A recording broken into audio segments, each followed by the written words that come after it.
que la directive Nice est importante et nous sommes contents d'avoir deux intervenants aujourd'hui pour en parler. Donc Marc, merci encore, et Monsieur Moïse Moyal. Donc vous êtes délégué de l'Agence nationale, la NSI, donc pour la sécurité des systèmes d'information pour la région PACA, et vous allez donc nous parler de la mise en œuvre de la directive ici en France, et nous vous écoutons avec un immense intérêt.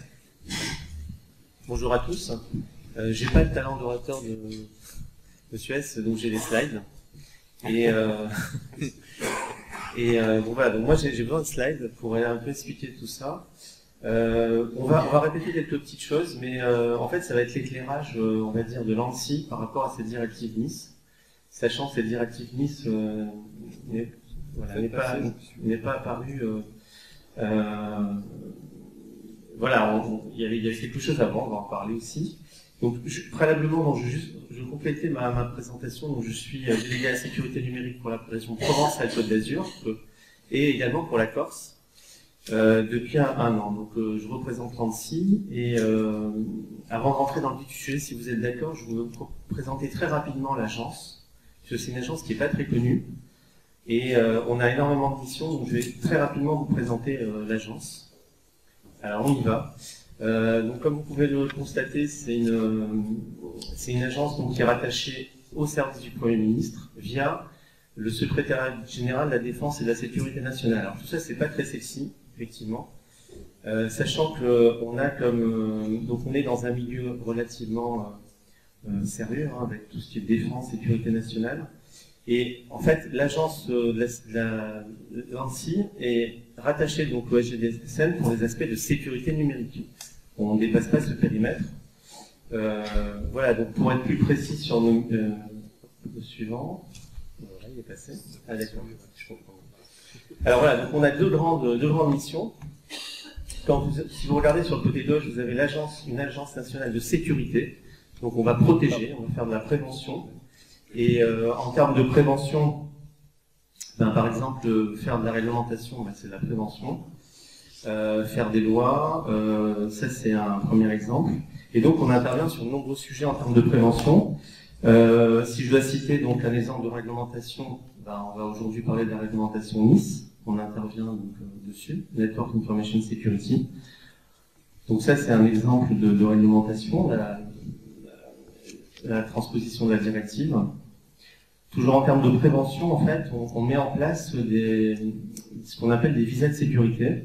Ce sont des visas que l'on donne à des fournisseurs de produits et de services de confiance, donc qui vont ensuite fournir leurs produits à des entreprises qui le souhaiteraient. On recommande fortement d'utiliser ces visas de sécurité. Donc l'idée c'est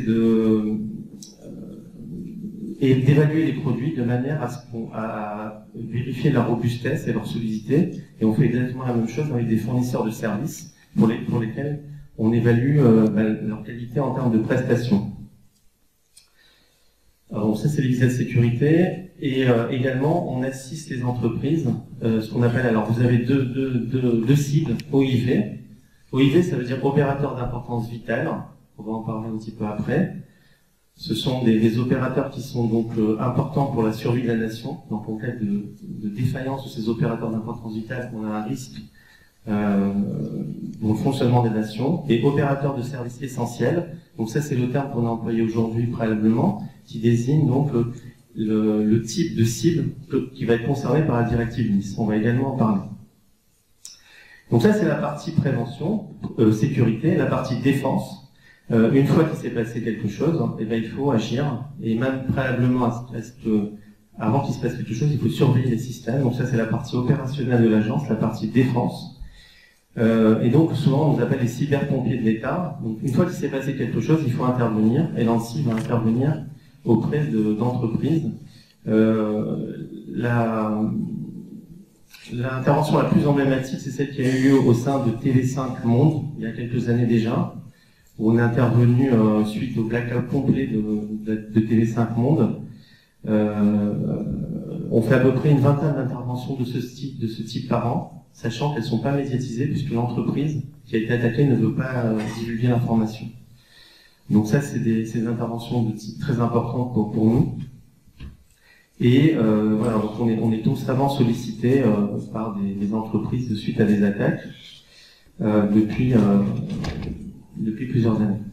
Voilà, donc j'ai très rapidement parlé de l'agence. On aurait pu aborder d'autres sujets aujourd'hui. Aujourd'hui, j'ai proposé donc d'aborder le sujet de la directive Nice, puisque effectivement, c'est un sujet dont on n'a pas beaucoup parlé en 2018. Et là, la raison pour laquelle on n'a pas beaucoup parlé, c'est qu'il y a eu beaucoup d'actualité en termes de loi, et le RGPD a été appliqué en même temps en fait que la transposition de la directive Nice. Alors, la raison pour laquelle la directive Nice, on a beaucoup moins parlé, c'est que elle ne concerne pas l'ensemble des entreprises. Ça, c'est la première chose qu'il faut dire. C'est que si vous prenez le RGPD, ça concerne ça part de la TPE jusqu'à la très grande entreprise.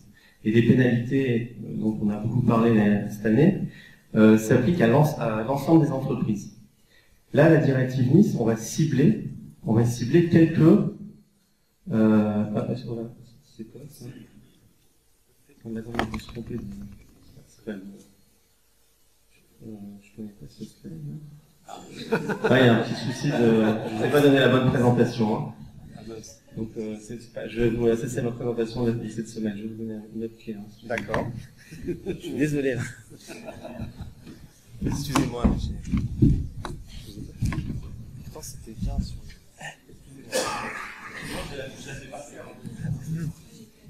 Alors, vous appliquez le making of pour que les slides soient aussi sur le flux vidéo. On est obligé de les passer sur deux machines en même temps.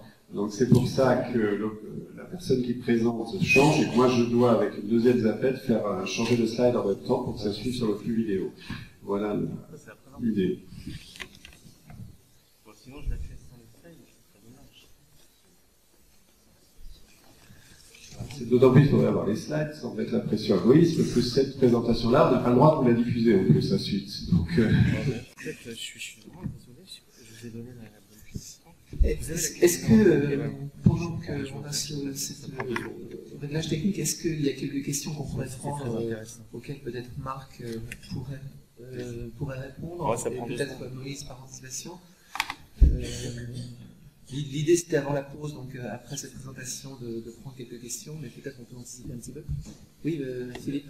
Quelques paroles, simplement, j'ai oublié. Si dans la salle, il y a des victimes, je suis très Alors, oui, mais ça c'est les slides. Ça c'est votre clé. Vous avez changé donc si quelqu'un veut attaquer mon adresse IP, parce que moi je veux bien un café ensuite, donc n'hésitez pas. Merci. Oui. Bonjour Laurence Richimond-Savant, j'ai une question par rapport à la directive Nice. Est-ce que les prestataires à la des services de VPN, de proxy, peuvent catégoriser comme des fournisseurs de services essentiels? Est-ce que ce serait pas celle-là? C'est une bonne question. Beaucoup gentil. C'est une bonne question, peut-être dans la section relative aux opérateurs de cloud, qui est extrêmement vaste. J'ai pas la réponse. Je peux pas vous donner la réponse. Je ne sais pas. J'ai pas entendu la question. La question, c'est de savoir si des acteurs comme Cloudflare ou des services de VPN pouvaient être intégrés dans la section des fournisseurs de services numériques. Je disais peut-être éventuellement sur la partie... Je vais répondre juste sur les fournisseurs de services numériques. En fait, au niveau de l'ANSSI, on ne va pas choisir les fournisseurs de services numériques, c'est fait au niveau de l'Europe directement.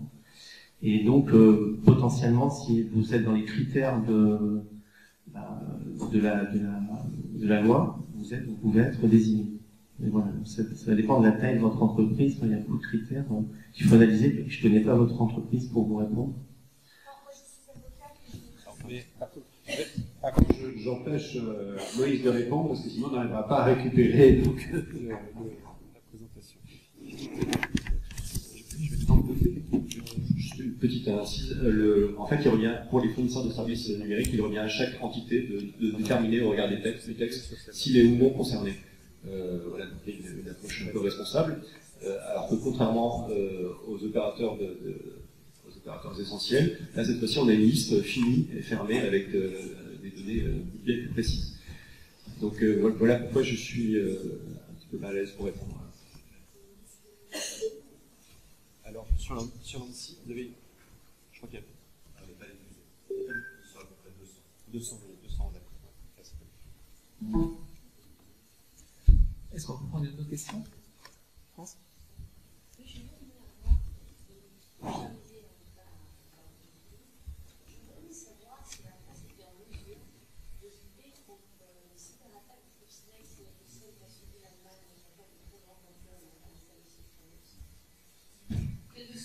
Voilà. Elle est sur les deux clés. Je suis La réponse est plutôt de la compétence du représentant de l'ANSSI, mais ce qui est pas mal. ouais. Alors, la LPF de 2013, la déclaration militaire, a créé un dispositif extrêmement spécifique pour protéger les infrastructures cette fois-ci ultra vitales françaises, centrales nucléaires, le transport aussi. Donc, après avoir une protection à 100% d'un système, d'un État contre les attaques informatiques, on est dans le rêve absolu. Mais je pense que le représentant de l'ANSSI pourrait peut-être. Alors j'ai pas entendu la question. D'accord. C'est parti. C'est ton On a dit qu'on ne dérangeait pas Moïse. Mais je vous invite quand même à poser des questions à Marc, qui est un acteur extrêmement bien informé sur toutes ces questions. Profitez-en. Là, vous avez. Oui. Non, c'est pas la même. C'est pas le. On chercher ce. C'est vrai que nos autres juristes, je constate qu'on est un peu le couteau suisse pour pas mal de gens. Les entreprises viennent vers nous, elles sont assez réceptrices de toutes sortes de conseils qu'on peut leur prodiguer. Et c'est vrai, quand on arrive aux questions de sécurité, on est, me semble-t-il, obligé de travailler avec des gens de la technique. Les missions RGPD qui concernent peut-être un certain nombre de gens et où les gens pensent à tort ou à raison aux avocats pour les aider à cela. Je pense que nous sommes en mesure d'introduire, de porter peut-être ce type de mission, mais les aspects de sécurité sont d'une complexité particulière. Une précision, après, on peut. En fait, pour la directive Nice et les textes de transposition, comme les RGPD, je crois qu'il faut peut-être. Enfin, moi, il y a un élément qui m'agace particulièrement, c'est de présenter les RGPD sous l'angle du risque, la censure. Et de pisser sur la tente des 4% et 20 millions d'euros. Je crois que c'est toxique que de présenter le texte comme ça, même si peut-être pour beaucoup d'acteurs, un marketing du risque passe mieux commercialement, alors qu'en réalité, une telle législation, elle est d'une beauté absolue. C'est-à-dire protéger la donnée lorsqu'on est un acteur qui est en ligne. Je trouve pas ça extrêmement déconnant, et je trouve même, par respect pour l'utilisateur, c'est le b.a.-ba du b.a.-ba. Cette approche, elle devrait être inscrite dans l'ADN de chaque acteur en ligne. Et pour la directive Nice, on a la même chose, la cybersécurité. Oui, il est absolument anormal que d'avoir des mots de passe définis par défaut avec 1, 2, 3, 1, 2, 3 ou Tototiti. Les éléments de ce type-là sont aberrants, et pour autant, on le voit régulièrement à droite et à gauche. Même encore en 2018, après j'ai écrit. Donc, voilà. Après, avoir cette approche un petit peu respectable de la donnée personnelle, mais aussi du risque cyber, me semble extrêmement judicieuse. Je ne sais pas si le PowerPoint Gate... Ça va prendre à faire des slides. Voilà. Alors, donc excusez-moi, je suis vraiment désolé. Donc, une fois qu'on va rentrer dans le vif du sujet, quel est le rôle de l'ANSSI? Donc l'ANSSI, comme vous avez compris, est chef de file sur ce sujet. On a comme rôle de mettre en œuvre la directive. Cette directive, en fait, elle a, comme on l'a dit précédemment, on doit élaborer une stratégie nationale en matière de sécurité des réseaux et des systèmes d'information. Donc ça, c'est une obligation pour tous les pays d'Europe, mais la France l'avait déjà mis en place en octobre 2015. Il faut également une autorité nationale en termes de sécurité des systèmes d'information. La France l'avait déjà mis en place. Donc, on peut imaginer l'effort que doivent faire d'autres pays européens qui n'avaient pas encore cette stratégie et ce pôle contact. Donc, imaginez des pays européens qui doivent créer l'ANSSI, qui doivent créer une autorité sur ce sujet. Et l'ANSSI va représenter la France dans ce qu'on appelle un groupe de coopération européen, un réseau de CERT. Et c'est le sujet, je dirais, un sujet très important pour nous, qui va consister à avoir une coopération européenne sur ces sujets. Alors, on est rattaché au service du Premier ministre. C'est le Premier ministre qui va désigner les opérateurs de services essentiels. On va réexpliquer un petit peu ce que c'est après. Après consultation des ministères de tutelle et avis de l'ANSSI. C'est toujours le Premier ministre qui va fixer les règles de sécurité relatives à ces opérateurs de services essentiels. On va avancer. Voilà. Alors, la directive Nice. Aujourd'hui, où on en est, l'année 2018, ça a été une année très importante pour nous, puisqu'on a achevé la transposition nationale de cette directive, et on a publié le décret d'application en mai 2018. Récemment, donc le 29 septembre, on a également publié les règles pour tous ces opérateurs de services essentiels, avec comme objectif de manager les risques. En fait, l'idée, c'est de faire de la prévention. Tout à l'heure, on a évoqué lors de la présentation, la première présentation, on a évoqué beaucoup de menaces, mais on a évoqué également le coût d'une attaque et également le coût de la résilience suite à une attaque. Donc cette résilience, en fait, elle peut avoir un coût très limité si on a bien pris en compte le management du risque. Et c'est sur ce point-là que la directive Nice va jouer énormément, c'est sur cette notion de management des risques associés à la cyber. Et qu'est-ce qu'on a fait donc le 9 novembre?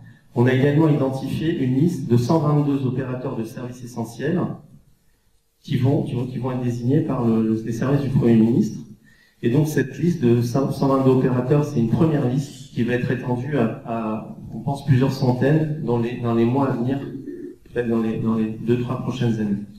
Donc l'idée, je reviens encore par rapport au RGPD, c'est pas de prendre toutes les entreprises, c'est petit à petit d'élargir le nombre d'entreprises qui vont être concernées par cette réglementation. Alors la manière dont on a travaillé, en fait, on s'est appuyé énormément sur un dispositif qui a été mis en place par la loi de programmation militaire à partir de l'année 2013, qui a consisté à travailler, à améliorer le niveau de cyber, ce qu'on appelle des opérateurs d'importance vitale, les OIV, donc en application de la loi de programmation militaire. Donc l'ANSSI, depuis 2013, on va dire, travaille avec des entreprises, avec le monde privé, pour les aider à élever leur niveau de sécurité numérique. Et l'idée de l'ANSSI, dans la démarche de l'ANSSI, n'est pas d'appliquer une loi, bien qu'il y ait une réglementation, mais c'est de faire de la pédagogie avec tous ces opérateurs de services essentiels, de leur faire prendre conscience des risques et de les amener d'elles-mêmes. Alors bien sûr, il y a aussi la loi, mais de manière, je dirais, coopérative pour qu'elles mettent en place ces mesures de sécurité. Voilà, donc on est actuellement à ce niveau-là. On va avancer. Là, donc, l'article 5 de la directive donc, précise des critères d'identification des opérateurs de services essentiels. Alors, on va répéter un petit peu ce qui s'est dit, mais un opérateur de services essentiels, ça correspond à 3 choses. Alors, bien sûr, elle doit être tributaire de réseaux et systèmes d'information. Donc, une entreprise qui n'a pas d'informatique, elle ne va jamais être opérateur de services essentiels, ça paraît évident.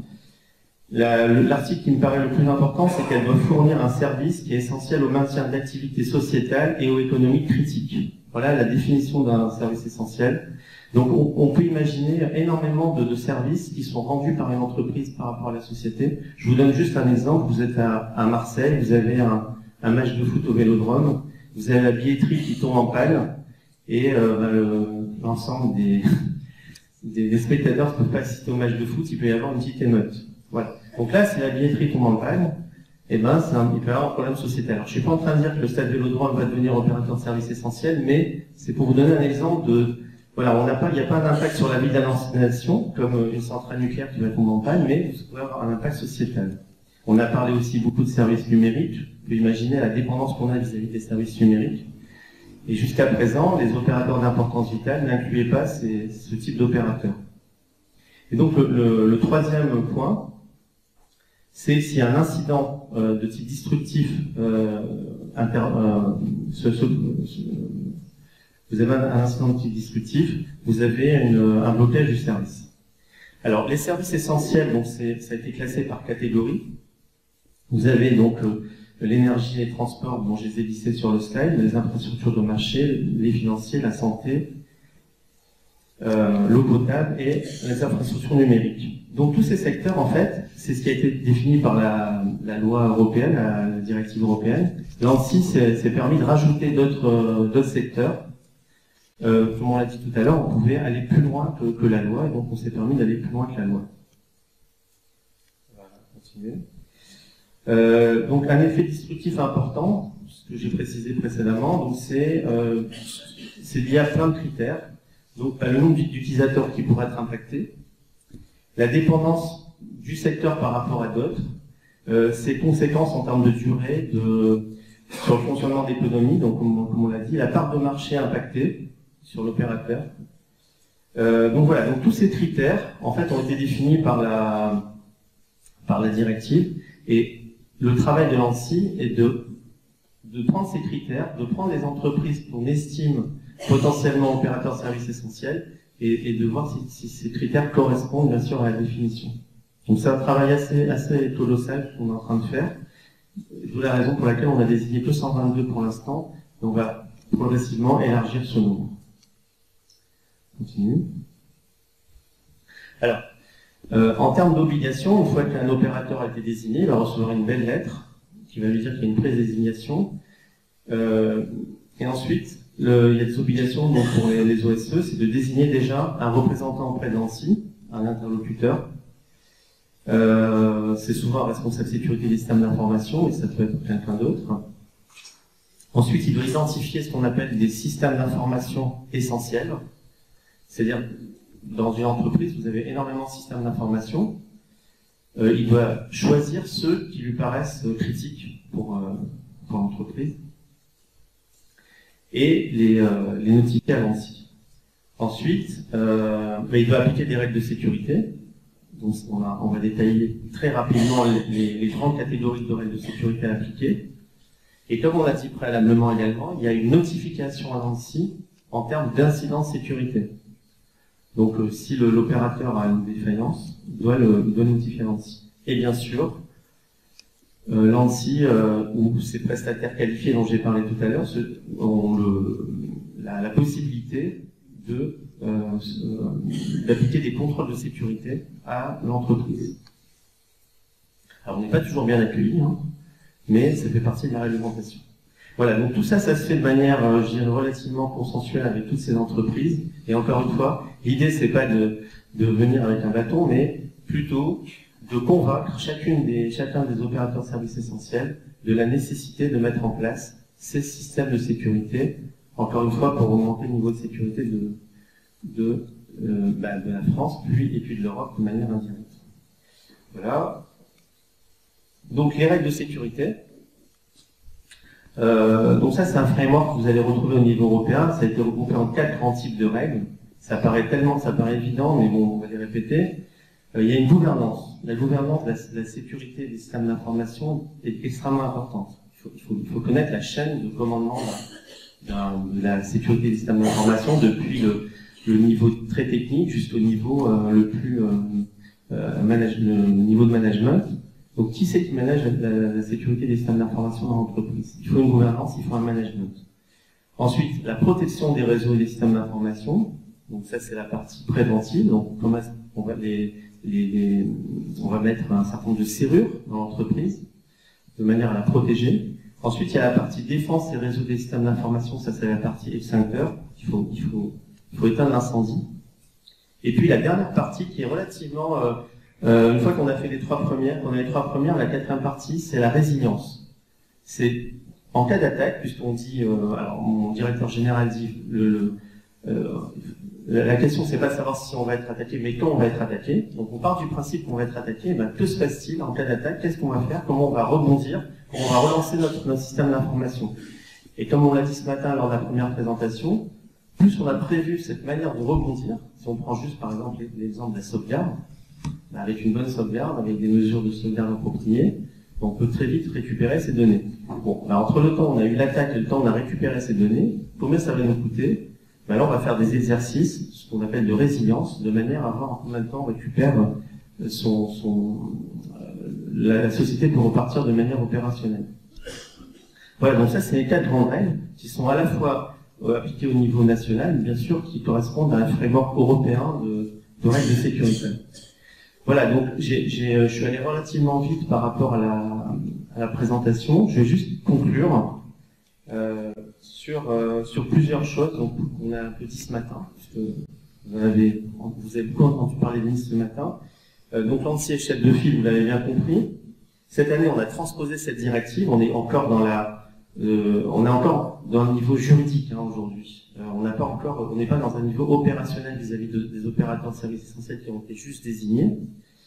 On a une chance en France, c'est qu'on a déjà 5 ans d'expérience sur le sujet en termes de cyber. C'est qu'on capitalise sur tout ce qu'on a fait préalablement avec une loi nationale qui s'appelait la loi de programmation militaire, qui s'appliquait à d'autres opérateurs, qu'on appelle les opérateurs d'importance vitale, dont une grande partie, la majorité vont devenir aussi opérateurs de services essentiels. Et donc, l'idée, c'est de reprendre ces normes, ces procédures, pour les appliquer aux opérateurs de services essentiels. Je reviens sur les prestataires qu'on a qualifiés. l'ANSSI va également demander aux prestataires qualifiés pour les opérateurs d'importance vitale d'appliquer, de mettre en œuvre les audits et les contrôles, également vis-à-vis des opérateurs de services essentiels. On ne va pas réinventer la roue. Un troisième point, c'est qu'on a une approche extrêmement pédagogique auprès de ces opérateurs. Encore une fois, plutôt carotte que bâton, pour leur faire prendre conscience de l'importance cruciale de la sécurité numérique. Et un dernier point, c'est donc l'intérêt pour la France d'avoir cette directive Nice, c'est essentiellement, je dirais, pour élever le niveau de cybersécurité au niveau européen et pour avoir une coopération plus forte avec les autres États et les pousser à monter au même niveau, je dirais, que, on va dire aujourd'hui en Europe, vous avez la France, l'Allemagne et l'Angleterre, l'United Kingdom, qui maintenant n'est plus dans l'Europe, mais qui ont un très bon niveau de sécurité. Et l'idée, c'est de faire monter le niveau de sécurité dans tous ces pays d'Europe, de manière à ce qu'il n'y ait pas un maillon faible par lesquels les attaquants pourraient attaquer des entreprises. On peut imaginer des entreprises européennes où, en passant par des pays faiblement protégés, on pourrait attaquer un pays comme la France ou l'Allemagne. Voilà. Donc, je vous remercie pour votre attention. Et si vous avez des questions maintenant, je suis prêt à vous écouter. Merci beaucoup.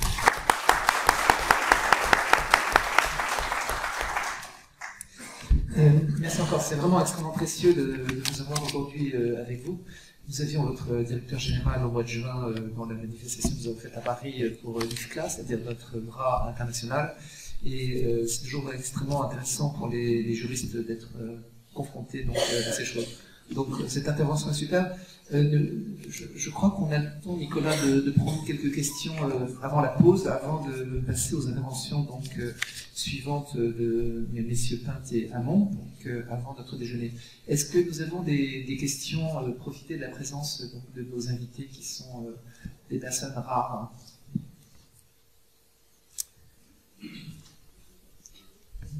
Vous levez?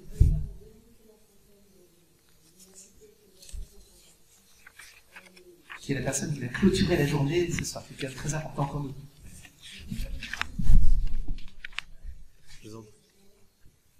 Vous parlez de l'application de la directive aux opérateurs essentiels, en précisant que sans doute cette notion va être élargie. Donc, je suis curieuse de savoir comment vous voulez procéder, c'est-à-dire à partir des critères définis par la directive, l'agence aurait une interprétation plus large de la notion. Voilà, donc. Et jusqu'où pensez-vous aller?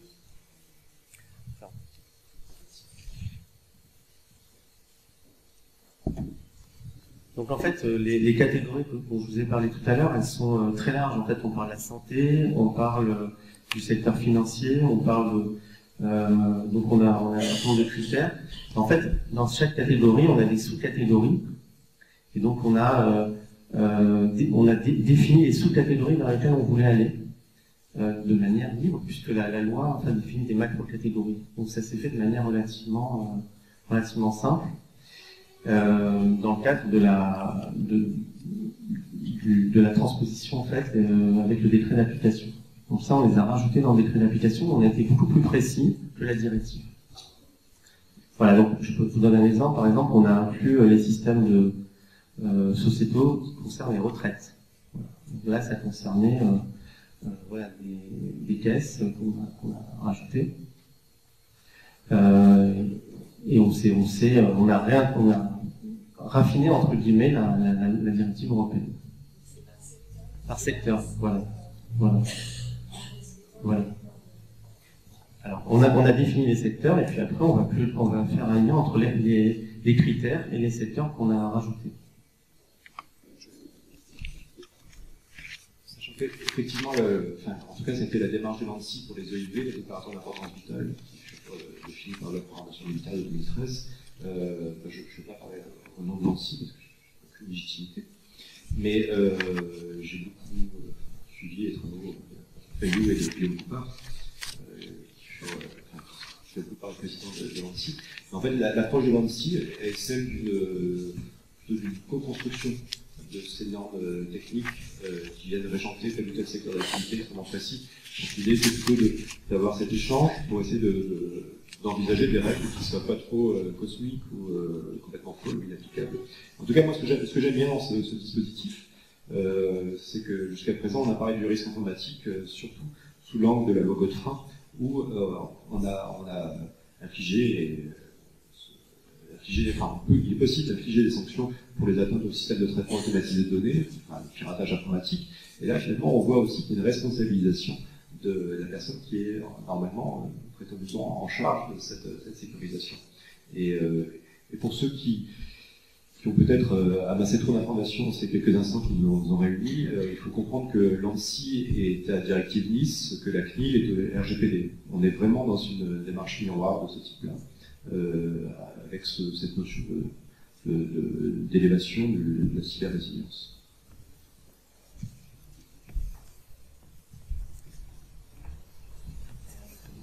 Oui. Ça va être difficile, elle filme.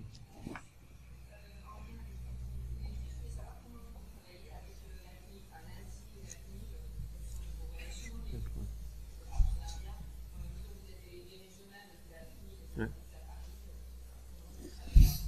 Alors c'est une très bonne question. Alors en fait au niveau national, donc c'est deux entités bien distinctes comme on l'a dit, chacune a ses prérogatives. En fait, entre le RGPD et l'ANSSI, il y a quelques articles dans la loi sur le RGPD qui concernent la sécurité des données. Et en fait, à partir du moment où on parle de sécurité des données, l'ANSSI a ses recommandations, a ses guides d'hygiène, a toutes ces mesures proposées. Et ce qu'on a fait, c'est qu'on a décidé de proposer un kit RGPD à partir donc, de toutes nos règles qu'on a publiées sur le site de l'ANSSI. C'est un guide un peu technique, avec des mesures techniques, pour mettre en œuvre les articles de l'RGPD qui concernent la sécurité des données. Voilà, ça c'est Et donc moi, lorsque j'interviens sur le RGPD, c'est plutôt pour présenter ce kit avec justement les mesures techniques de chiffrement, de sauvegarde des données, etc., qui sont en fait de la sécurité de données au sens large, pas forcément des données personnelles. Donc pour ceux qui veulent passer le pas au niveau technique, on recommande d'appliquer ce kit. Voilà un petit peu le lien entre les deux normes en fait. Enfin entre l'agence pardon et la CNIL. Alors, excellente question parce que nous autres juristes, donc, nous allons régulièrement sur le site de la CNIL, notamment sur les fameux articles de la sécurité, donc dans le processus du compliance, en général je les mets dans le bas de la liste parce que je trouve que c'est compliqué, il y a pas mal de juridique à faire avant. Ce qui est assez frappant, c'est que dans les 3 ou 4 longs documents faits par la CNIL, qu'ils ont appelé, bizarrement d'ailleurs, études d'impact, alors que à mon avis c'est un autre sujet, il y a 200 ou 300 ou 400 pages de recommandations extrêmement techniques sur des sujets de sécurité. Donc nous, qu'est-ce qu'on fait? Eh bien, on les lit, on les digère et on fait des mémos, et on est à 19 sujets. Et ce qui est assez étonnant pour nous, c'est que c'est à la fois assez général et quelquefois extrêmement pointu, et on ne sait pas au fond, quand on discute avec nos techniciens, les DSI des boîtes, par quel bout on le prend. Et donc l'existence de ce kit ATSI, alors ça j'avoue je ne l'avais pas, mais je vais me précipiter. Comment est-ce qu'on conjugue un petit peu tout ça? Bon, moi je pense qu'il faut partir quand même des règles qui sont décrites qui sont proposées par la CNIL, et ensuite, encore une fois, c'est toujours pour aller dans un niveau de technicité un peu plus fort, de s'appuyer sur les recommandations de l'ANSSI. Je prends un exemple. Si par exemple on vous dit qu'il faut un mot de passe fort, bon, et bien ensuite on a un guide de 20 pages qui explique comment choisir un bon mot de passe. Voilà, donc encore une fois, si vous rentrez dans des détails, l'ANSSI propose des guides pour raffiner un petit peu ces règles générales, pour les transformer en règles plus techniques. Voilà. Je suis sûr que Bruno Roumont tout à l'heure aura des choses à dire sur la question au titre de l'AFNOR et des recommandations. Peut-être on peut prendre... On va faire la pause. On fait la pause maintenant. On pourra prendre peut-être des questions en fin de matinée. Encore un très grand merci à nos intervenants pour ces riches